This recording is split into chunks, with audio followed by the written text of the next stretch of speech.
Congo, Congo nde mboka, mboka ngo mokengeli koi.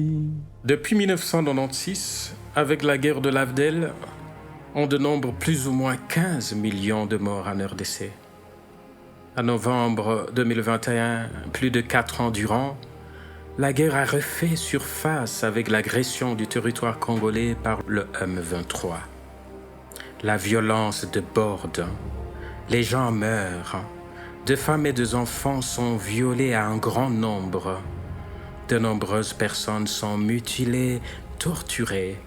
Un drame humanitaire sévit avec seulement pour cette année 2025 à peu près de 800 000 déplacés qui se sont joints finalement à des millions d'autres entassés dans des camps de fortune.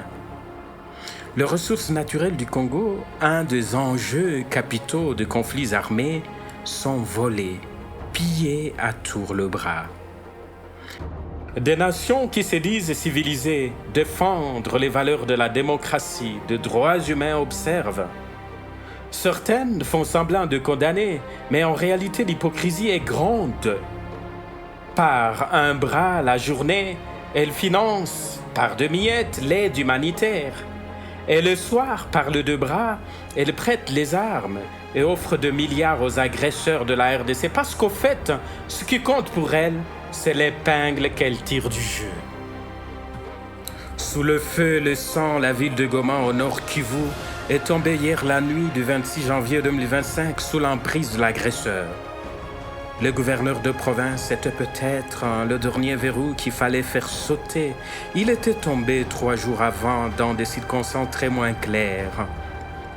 Que son âme repose en paix.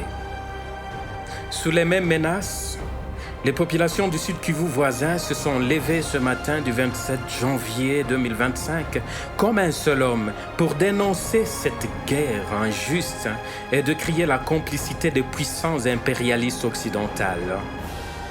De 9h du matin, une marée des gens mobilisés par l'Église et la société civile s'était ruée sur l'artère principale de la ville. Le point de départ choisi ne l'avait pas été par hasard. Le lieu même où Monseigneur Christophe Munziroa avait été assassiné 28 ans après par le même faiseur de guerre et qui porte son nom. Il lui était reproché d'être le premier à dénoncer l'agression du Congo. De là sont partis de foules anxieuses, fâchées, déçues, révoltées avec de nombreux calicots, de signes de chant par lesquels elles dénonçaient l'agression de la RDC, refusaient la balkanisation de leur pays, s'insurgeaient contre l'occupation du Nord Kivu et la malice de puissances impérialistes occidentales qui financent la guerre. On pouvait lire « La RDC n'est pas un pays à vendre ou à saucissonner. Non à la balkanisation de la RDC, oui à la protection de l'intégrité territoriale. Nous voulons la paix à l'est de la RDC, non au pillage de nos ressources naturelles, non à l'hypocrisie et à la trahison de la communauté internationale. Trop, c'est trop, nous voulons la paix. La paix est un droit collectif à défendre par les hommes et les femmes justes. Que les autorités de la RDC s'impliquent et se responsabilisent davantage pour la protection de l'intégrité du territoire national. La place de l'indépendance était le point culminant du rassemblement de toutes ces foules qui, avant de mettre un terme à la marche, avaient décidé de se rendre au bureau du gouverneur de province, à la place dite des martyrs, pour déposer un mémorandum de dénonciation et de protestation à l'autorité provinciale.